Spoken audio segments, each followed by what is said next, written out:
അസ്സലാമു അലൈക്കും വറഹ്മത്തുള്ളാഹി. നൂറോളിൻശ്ശേരി അക്കാഡമി എല്ലാവർക്കും അറിയുന്ന ഒരു സ്ഥാപനമാണ്. പണക്കാട് സയ്യിദ് മുനവ്വറലി ശിഹാബ് തങ്ങളും സയ്യിദ് ഷഹീർ അലി ശിഹാബ് തങ്ങളും നേതൃത്വം നൽകുന്ന കേരളത്തിൽ അറിയപ്പെട്ട ഒരു സ്ഥാപനം. ഖുർആനും ഹദീസും അറബി ഭാഷയൊക്കെ പഠിക്കാൻ ആഗ്രഹിക്കുന്നവർക്ക് ഓൺലൈനിൽ ഇതുപോലെ സമാനമായ ഒരു കോഴ്സുമില്ല. 7 വർഷമായിട്ട് പ്രവർത്തിച്ചുകൊണ്ടിരിക്കുകയാണ്. നൂറോളിൻശ്ശേരി അക്കാഡമിയിൽ നിന്ന് യൂട്യൂബിലടിച്ചാൽ നമ്മുടെ ക്ലാസ്സുകളും മറ്റുമൊക്കെ ലഭ്യമാണ്. നമ്മുടെ സ്ഥാപനത്തിനെ കുറിച്ചൊക്കെ അറിയാൻ പറ്റും. ഇതിൻ്റെ ഒരു സവിശേഷത എന്താണെന്ന് ചോദിച്ചാൽ ഇൽമടിക്കാൻ ആഗ്രഹിക്കുന്ന ആളുകൾക്കുള്ളതാണ് എന്നുള്ളതാണ്. ഏതെങ്കിലും 2-3 മാസത്തെ കോഴ്സല്ല. മതപാണ്ഡിത്യം നേടാനും അറബി ഭാഷ പഠിക്കാനും സാധിക്കണമെങ്കിൽ 2-3 മാസം കൊണ്ടൊന്നും ആർക്കും സാധിക്കില്ല. അതിന് കൃത്യമായ പഠനം ആവശ്യമാണ്. പിന്നെ രണ്ടാമത്തെ കാര്യം, നമുക്ക് അല്ലാഹു തആല തന്ന ആയുസ് എന്ന് പറയുന്നത് നമ്മുടെ സമയമാണല്ലോ. ആ സമയങ്ങൾ ഏറ്റവും ഉത്തമമായ കാര്യങ്ങളിൽ വിനിയോഗിക്കണം. അങ്ങനെ ഇൽമു പഠിച്ചിട്ട് അള്ളാഹുവിനെ അറിഞ്ഞ് ജീവിക്കണം എന്നൊക്കെ ആഗ്രഹിക്കുന്ന ആളുകൾക്കുള്ളതാണ്. മറ്റൊരു സവിശേഷത നമ്മുടെ സ്ഥാപനത്തിനെ കുറിച്ച് പറയുന്നത് ഏറ്റവും പ്രഗത്ഭരായ പണ്ഡിതന്മാരാണ് ഇതിൽ ക്ലാസ് എടുക്കുന്നത് എന്നുള്ളതാണ്. അതെവിടെയും കിട്ടില്ല. അവകാശവാദമല്ല,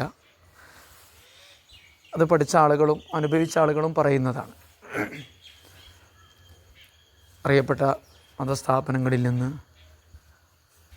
റാങ്കോടുകൂടി പാസ്സായിട്ടുള്ള മുദരിസുമാരാണ് ക്ലാസ് എടുക്കുന്നത്. 5 മുദരിസുമാർ: മൈരുനി ബാക്കവി, യൂനുസ് ബാക്കവി, മുഹമ്മദ് സാലിം നദവി, മുഹമ്മദ് ഷരീഫ് ദാരിമി, അബൂബക്കർ ഹുദവി മുണ്ടമ്പറമ്പ്, ഇവരൊക്കെയാണ് നേതൃത്വം കൊടുക്കുന്നത്.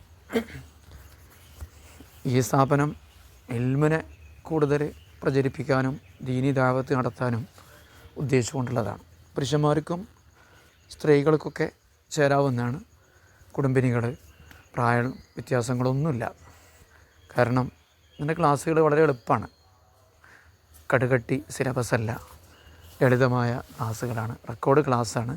പക്ഷേ ഫോളോ അപ്പ് ഉണ്ടാകും. എപ്പോഴും സംശയം ചോദിക്കുക, എത്രയും ചോദിക്കുക. അതിനെ പറ്റിയ കൂട്ടുകാരുണ്ട്, മെൻറ്റേഴ്സുണ്ട്, സീനിയേഴ്സൊക്കെ ഉണ്ട്, സാഹിത്യ സമാജങ്ങളും മറ്റുമൊക്കെ ഉണ്ട്. പരീക്ഷകൾ മിക്കവാറും മാസങ്ങളിൽ അർദ്ധവാർഷിക പരീക്ഷ, വാർഷിക പരീക്ഷ, അതുപോലെ അവസാനത്തെ പരീക്ഷ 5ാം വർഷത്തെ പരീക്ഷ ഓഫ്ലൈനിലായിരിക്കും.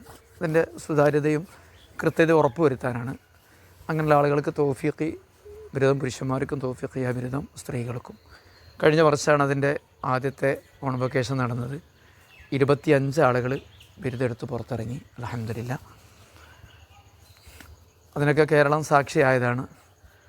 പാണക്കാട് വെച്ചിട്ടായിരുന്നു പരിപാടി ഉണ്ടായിരുന്നത്. ഫീസ് ഞാൻ പറഞ്ഞല്ലോ, ഇൽമിനെ സഹായിക്കാനാണ്. അപ്പോൾ അതിൽ മാസത്തിൽ ഫീസൊന്നുമില്ല. കിതാബിൻ്റെ പൈസ അടക്കം 1500 രൂപയാണ് ഫീസ്. കിതാബ് വാങ്ങി അടിച്ച് നിങ്ങളെ വീട്ടിലേക്ക് എത്തും.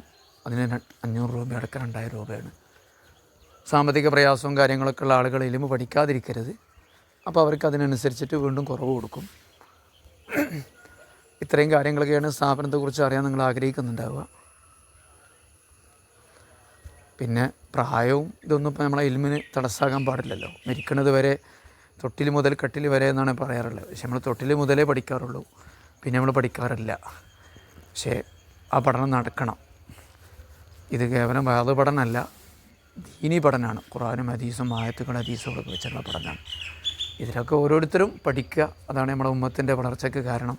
ഇതിൻ്റെ ഏറ്റവും വലിയൊരു സവിശേഷതയായിട്ട് വന്നിട്ടുള്ളത് എന്താണെന്ന് വെച്ചാൽ, ഇൽമു പഠിച്ചവർക്ക് വീട്ടിലെ മക്കളെ പഠിപ്പിക്കാൻ കഴിയുന്നുണ്ട്, ലിസാനുൽ ഖുർആൻ പഠിപ്പിക്കാൻ പറ്റുന്നുണ്ട്.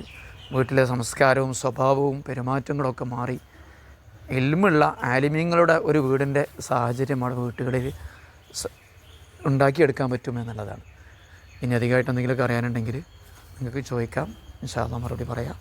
അള്ളാഹു നമുക്കൊക്കെ നാഫിയ ഇൽമു നൽകട്ടെ, ഈമാനോടുകൂടിയുള്ള മരണം നൽകട്ടെ, ആലിമീങ്ങളുടെ പദവി നൽകി അള്ളാഹു നമ്മെ അനുഗ്രഹിക്കട്ടെ. ധൈര്യമായിട്ട് മുന്നോട്ട് പോയി അള്ളാഹുവിൻ്റെ മേലെ ഏൽപ്പിച്ചാൽ നമുക്ക് കാര്യങ്ങളൊക്കെ എളുപ്പമാകും.